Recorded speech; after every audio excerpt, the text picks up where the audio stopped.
Welcome to the Techno Fundamental Report for August the 8th. This market has really been like a washing machine market on spin. It's just been incredibly difficult the last couple of weeks. So just mentioning, just so we're aware of the fact that we're getting a rally attempt after the jobs report, which we'll talk more about. The market did sell off quite a bit. And so is this a dead cat bounce, or is this something that's going to turn right around and get going again? So far, it looks like a dead cat bounce, but we'll have to see. Now, what we all want is this, but in reality, that's what's going on. But hopefully we come out of this and go back into an uptrend. Gerald Loeb talks in his book about holding cash. You might want to pause your video player and read this, because I'm just going to hit this point right here. It says, when nothing but cash is held, no decision need be made at all unless conditions are completely satisfactory. In other words, you want a good uptrend. You want a strong market. Either a suitable opportunity may be present so that a purchase can sensibly be made, or the pros and cons may be so balanced that nothing is done. So sometimes what Loeb is saying in the battle of investment survival is, in order to survive, bear markets especially, you need to be willing to go to a cash-like position and protect the money. It's kind of like this, if you're going down a railroad track and a train's coming at you at 60 miles an hour, does it make sense to step off the track and let the train pass, or do you try to outrun the train? Well, I've never been a very good runner. Now, on indicators, I want to mention a new indicator. Now, I want to say something about technical indicators.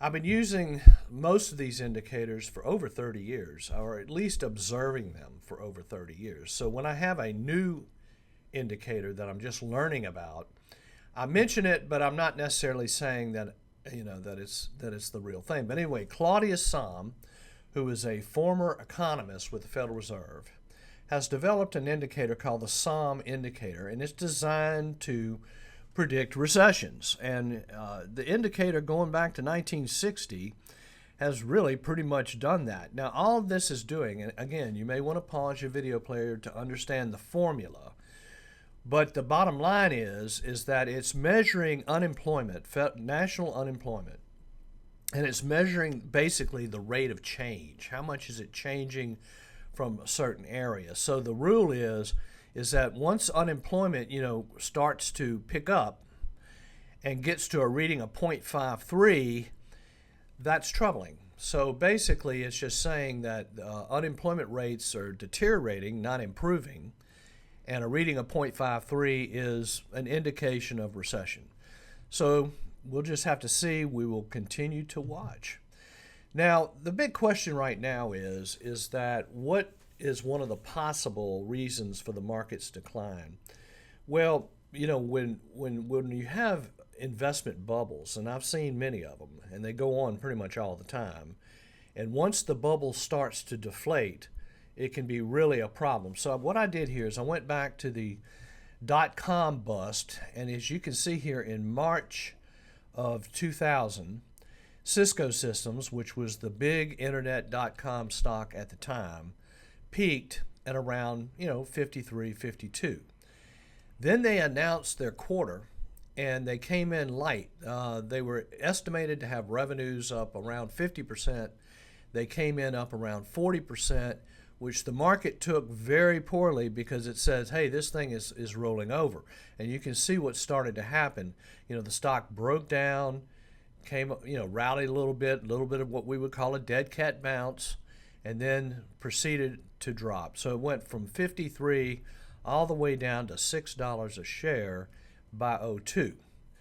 Now, as we look at today, I'm following a couple of companies that are what we call the AI stocks. So the question I have is, has the AI bubble popped, and are we starting to see a decline? Well, Supermicro Computer yesterday and announced earnings, and they missed estimates. They missed estimates pretty bad. And this is a big developer of servers developed for artificial intelligence. You can see here it peaked at around 1,200, And as of this morning, last I checked, it's down in the 400. So the stock has lost basically half its value. So is this a peak, a bubble popping, and then deflation of the bubble? Could be. Again, if you look at NVIDIA, which is another example, we would have pretty much said that this point right here. Now, the other thing about NVIDIA that I have to say is it's like the old Joe Kennedy story. Joe Kennedy was getting a shoe shine in 1929, and the shoe shine boy was giving him stock tips. He knew at that time that everybody was in and that the market had peaked and went downtown and sold all his stocks.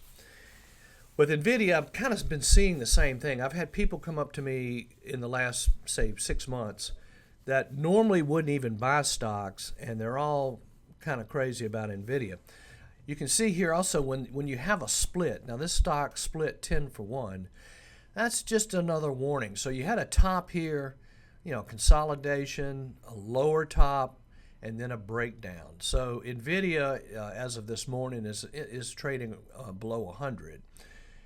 Now, William O'Neill, when you're dealing with a declining market, one of the big problems is that if you do use cash as a hedge, which we do, how do you know when to get back in? Well, one of the indicators that I have followed, at least I started following it probably around 1982.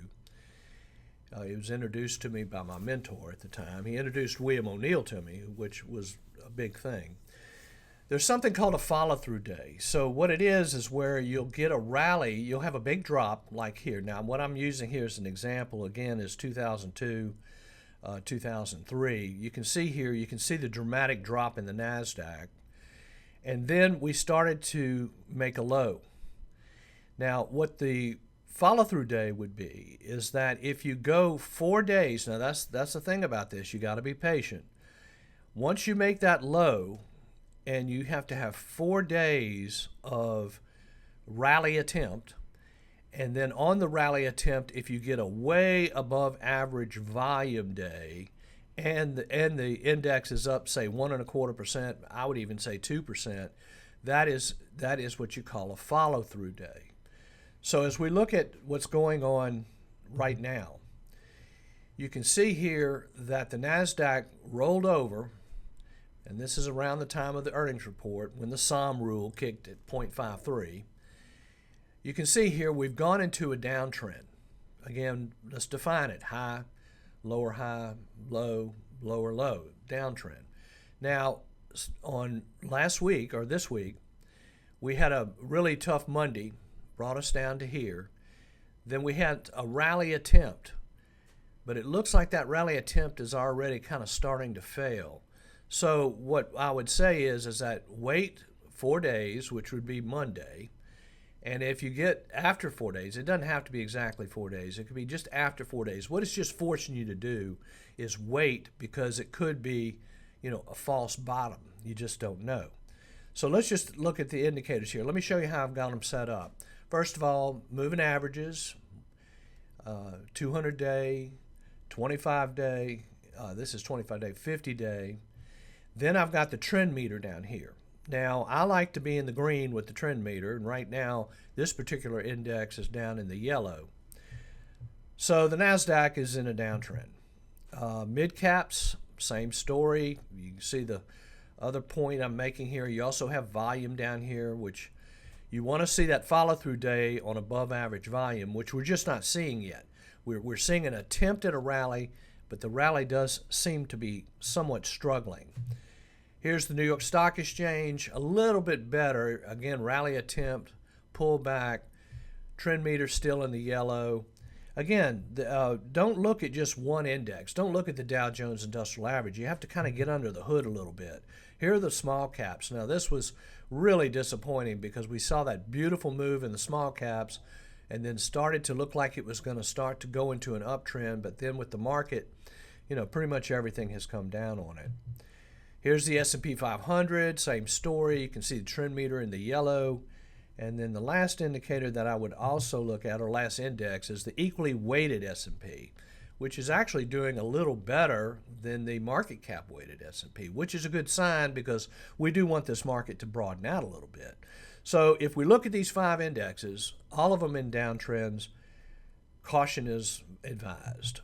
Now, this is the biggest sell signal I've seen in a while, and this is an important one. This is where I compare the NASDAQ to consumer staples. You see, these large institutions that manage billions, if not trillions of dollars, can't go to cash. They'll impact the market too much, or they'll just knock their stocks down too much. However, you get into something called forced redemptions, which is another story for another time, but we're not dealing with forced redemptions yet. But if the market continues to not do well, you will see that. But you can see here back in the end of 2021, this is what we call the aggression index. So in other words, if the growth stocks, meaning the NASDAQ, are doing better than the consumer staples, the line goes up. But you can see here, major breakdown here, kind of similar to what we're seeing here. Now, this could be very temporary. It may not be a big deal. But my point is that when the institutions start going to things like ketchup and toothpaste and toilet paper, which is what consumer staples are, it's telling you they're getting very defensive and basically hiding out in the consumer staples because, you got to have toilet paper. So if you have any questions, please let me know. Thank you very much.